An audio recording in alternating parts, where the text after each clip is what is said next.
आइए हम प्रार्थना करें। सर्वशक्तिमान दयालु पिता परमेश्वर, आपने हमसे वादा किया है कि जहाँ 2 या 3 मेरे नाम से इकट्ठे हों, मैं उनका मांगा वर दूंगा। इस समय हम सपरिवार आपके पवित्र वेदी के निकट आते हैं, हमारे मनों को शुद्ध कर कि आत्मा की सच्चाई से हम आपकी आराधना स्तुति कर सकें, हमारे प्रभु यीशु ख्रिस्ट के द्वारा। आमीन। मसीह में मेरे प्रिय भाइयों और बहनों, आप सबों को मेरी ओर से यीशु साहब। प्रभु का वचन कहता है यशायाह नबी की पुस्तक उसका 41 अध्याय और उसका 10 पद में, मत डर क्योंकि मैं तेरे संग हूं, इधर उधर मत ताक क्योंकि मैं तेरा परमेश्वर हूं। मैं तुझे दृढ़ करूंगा और तेरी सहायता करूंगा, अपने धर्म में दाहिने हाथ से तुझे संभाले रहूंगा। इस कठिनाई से भरे हुए परिस्थितियों में हमारे लिए अत्यंत आवश्यक है कि हम परमेश्वर के इस वचन पर विश्वास करें और निरंतर अपने परमेश्वर की ओर ताकते रहें। बस थोड़ा सा है ये रास्ता, बस थोड़ा सा है ये फासला तेरी जीत का। ओ हो, बस थोड़ा सा है ये फासला, बस थोड़ा सा है ये रास्ता तेरी जीत का। ओ हो, जिसने जीता ये जहां वो तेरे साथ है, हाँ, वो तेरे साथ है। जिसने जीता ये जहां वो तेरे साथ है, हाँ, वो तेरे साथ है। फिर क्यों हो निराश, फिर क्यों हो हताश, जब तेरे संग है यीशु महान। फिर क्यों हो निराश, फिर क्यों हो हताश, जब तेरे संग है यीशु महान।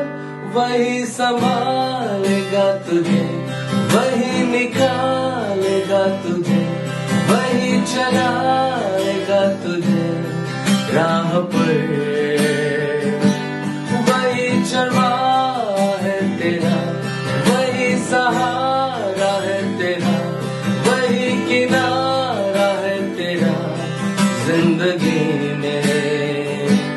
वही संभालेगा तुझे, वही चलाएगा तुझे, वही निकालेगा तुझे राह पर।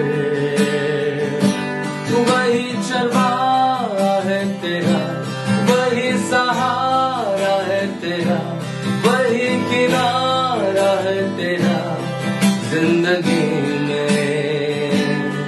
हो,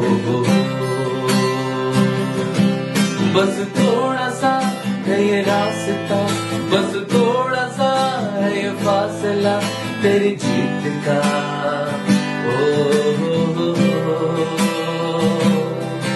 बस थोड़ा सा है ये रास्ता, बस थोड़ा सा है ये फासला तेरी जीत का। ओ जिसने जीता ये जहां वो तेरे साथ है, हाँ, वो तेरे साथ है। जिसने जीता ये जहां वो तेरे साथ है, हाँ, वो तेरे साथ है। फिर क्यों हो निराश, फिर क्यों हो हताश, जब तेरे संग है यीशु महान। फिर क्यों हो निराश, फिर क्यों हो हताश, जब तेरे संग है यीशु महान। वही संभालेगा तुझे, वही निकालेगा तुझे, वही चलाएगा तुझे राह पर। वही चरवाहा है तेरा, वही सहारा है तेरा, वही किनारा है तेरा जिंदगी में। हो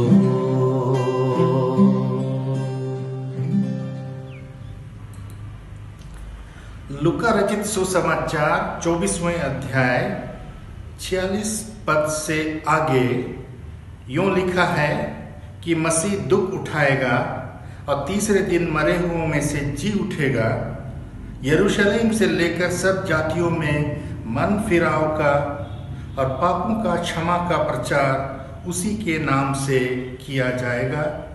तुम इन सब बातों के गवाह हो। लूका रचित सुसमाचार 24वें अध्याय में यीशु का पुनरुत्थान, इम्माउस के मार्ग में यीशु के चेलों के साथ यीशु का चेलों को दिखाई देना और यीशु का स्वर्गारोहण का वर्णन दिया गया है। यह अध्याय संपूर्ण धर्मशास्त्र बाइबल का चरम बिंदु, अल्टीमेट पॉइंट है। यीशु ने अदृश्य रहकर यरूशलेम से इम्माउस के मार्ग में, जो लगभग 3 मील की दूरी पर था, संध्या के समय पैदल चलते हुए समझाया। यीशु ने मूसा से और सब भविष्यद्वक्ताओं से आरंभ करके सारे पवित्र शास्त्र में से अपने विषय में लिखी बातों का अर्थ उन्हें समझा दिया। लूका 24 अध्याय 27 पद। फिर उनसे कहा, ये मेरी वे बातें हैं जो मैंने तुम्हारे साथ रहते हुए तुमसे कही थी कि जितनी बातें मूसा की व्यवस्था और भविष्यद्वक्ताओं और भजन की पुस्तकों में मेरे विषय में लिखी हैं, सब पूरी हों। लूका 24 अध्याय 44 पद।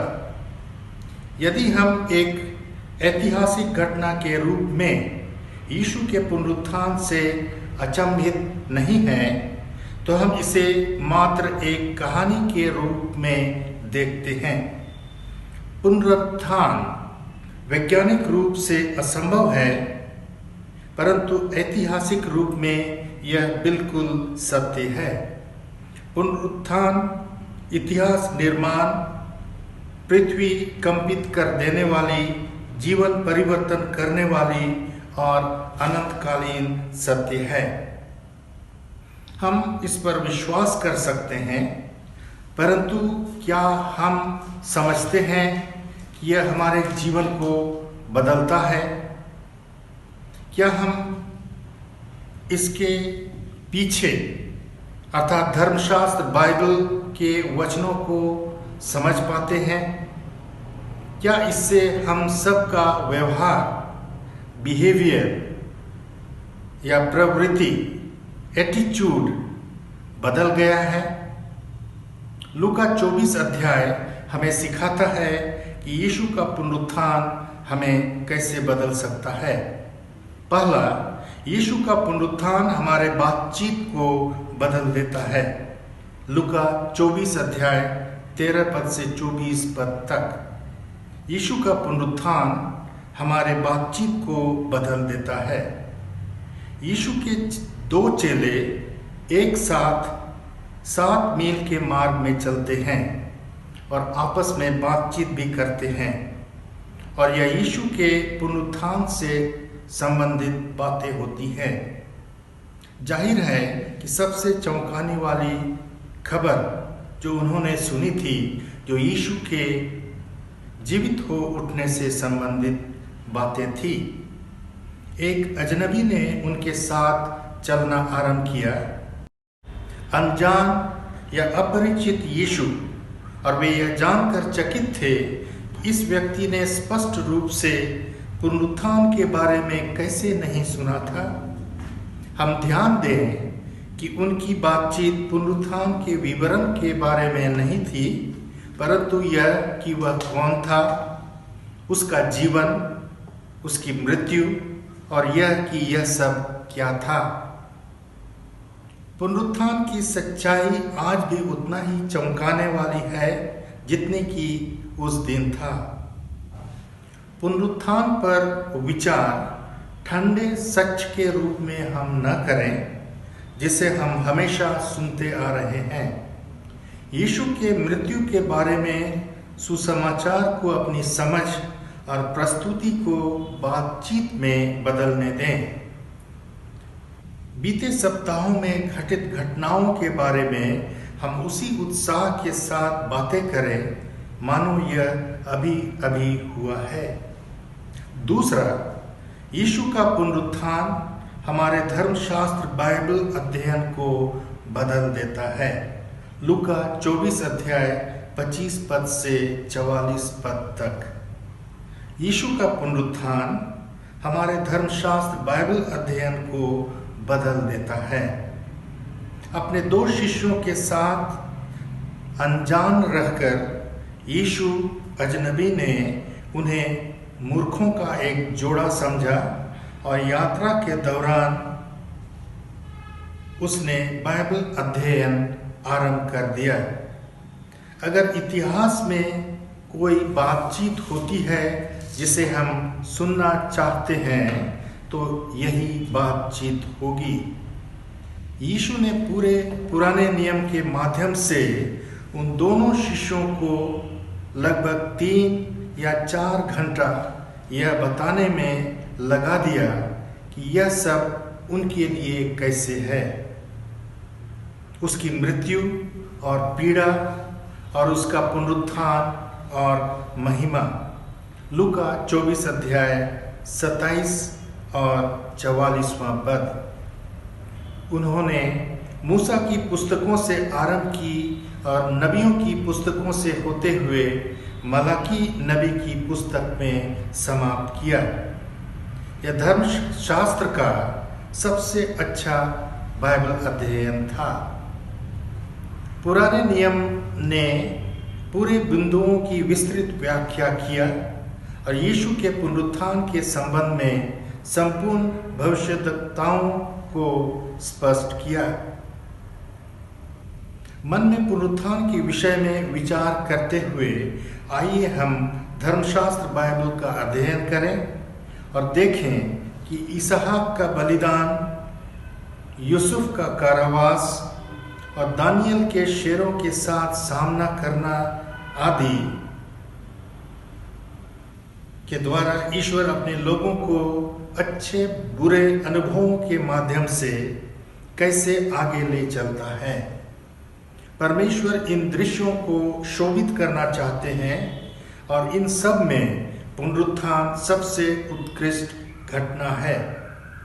हमारे व्यक्तिगत मनन चिंतनों में, पारिवारिक बाइबल अध्ययनों में, संडे स्कूलों में, युवाओं महिलाओं के समूहों में और वृद्ध लोगों के समूहों में भी बाइबल अध्ययन धर्मशास्त्र बाइबल में चल रहे पुनरुत्थान से संबंधित सच्चाइयों से अवगत कराते हैं।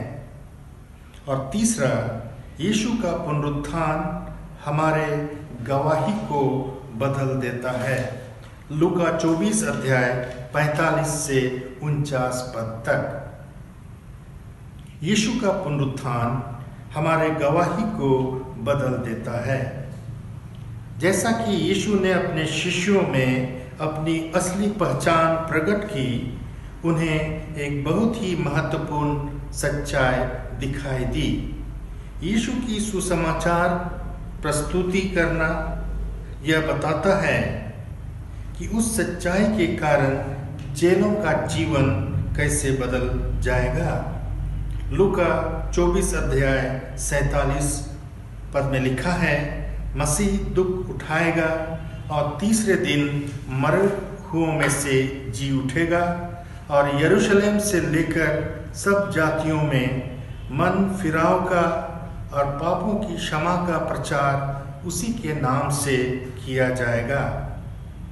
पश्चाताप या मन फिराव का मतलब सिर्फ पाप से दूर होना नहीं है, परंतु यह सत्य का ही हिस्सा है। मन फिराव या पश्चाताप का अर्थ भी यीशु की ओर मुड़ना है। क्षमा का अर्थ है कि ईश्वर हमारे पापों के लिए अब हमारे खिलाफ मुकदमा या फैसला नहीं करेंगे, क्योंकि यीशु ने हमारे स्थान पर पाप का मूल्य बलिदान के रूप में चुका दिए हैं। राष्ट्र या देश का अर्थ है कि पृथ्वी पर एक भी व्यक्ति नहीं है जिसे यीशु के माध्यम से उद्धार का सुसमाचार को सुनने की आवश्यकता न हो। पश्चाताप और क्षमा फुसफुसाए जाने या दबे जबान से व्यक्त किए जाने का विषय नहीं है। खोए हुए लोगों के लिए साक्षी होना, उनके पापों से छुटकारा यीशु के लिए एक आनंद का विषय है। यीशु के विषय में अपने पाप का भार, अपराध और शर्म महसूस करने वाले पापियों को बतलाना हम सब के लिए आनंद का विषय होनी चाहिए। यीशु कहते हैं कि पश्चाताप और क्षमा की घोषणा करनी है, क्योंकि यह सर्वविदित है कि इसे सुनने के लिए लोग उत्साहित हैं। संपूर्ण राष्ट्र पाप के लिए अपने अपराध और शर्म को दूर करने के तरीकों की खोज में है, और यह सिर्फ सुसमाचार के द्वारा ही पाया जा सकता है। पुनरुत्थान की अपनी सच्चाई की घोषणा करके आइए हम अपने गवाही को और अधिक प्रभावी बनावें, और अब त्रिएक परमेश्वर की सारी शक्ति, सामर्थ और महिमा अब वरन युगान युग तक होती रहे। आमीन। मसीह में मेरे प्रिय भाई बहनों, मैं आप सबों का पारिवारिक वेदी कार्यक्रम के प्रार्थना सत्र में स्वागत करता हूं। मैं ये विश्वास करता हूं कि हम सभी सपरिवार पारिवारिक वेदी के निकट खड़े हैं। आइए अपनी निवेदनों को, अपने बोझ को परमेश्वर के निकट लाएं, अपनी चिंताओं को परमेश्वर के निकट लाएं। गीत संख्या 91 में परमेश्वर के द्वारा किए गए वादे को दाऊद बड़ी खूबसूरती से लिखता है और कहता है, जो परम प्रधान की छाया व्यवस्था में बैठा रहे वह सर्वशक्तिमान की छाया में ठिकाना पाएगा।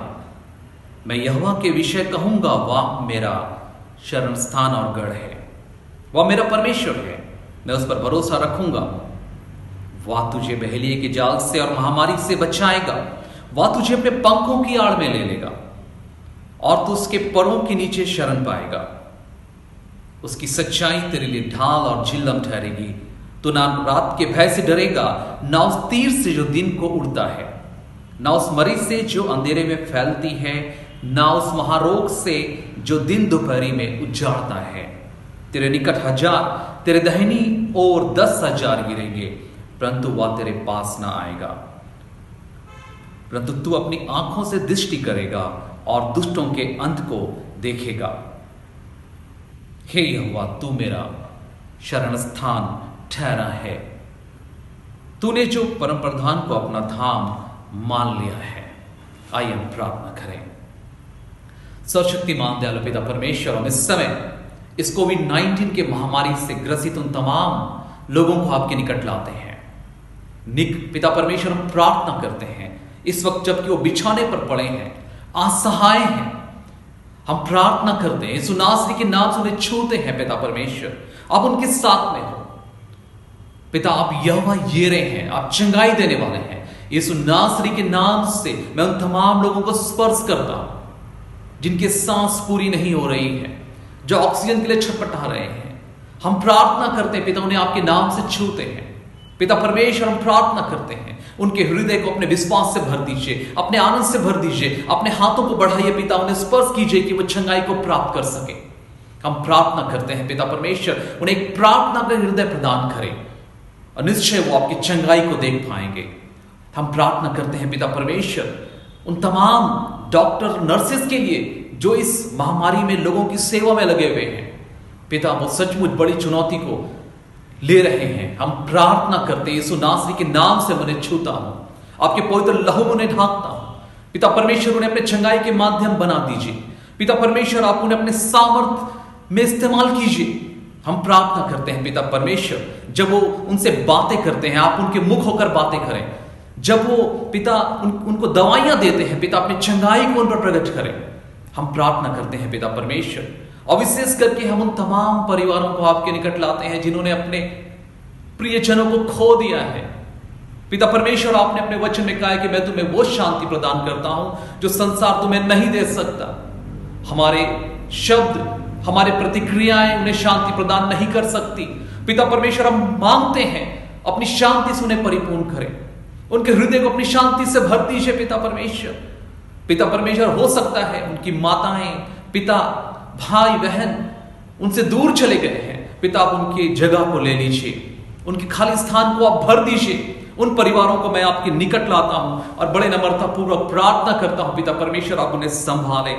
हम प्रार्थना करते हैं अपने भाई बहनों के लिए जो इस वक्त बैंक में हैं, अलग अलग संस्थानों में कार्यरत हैं।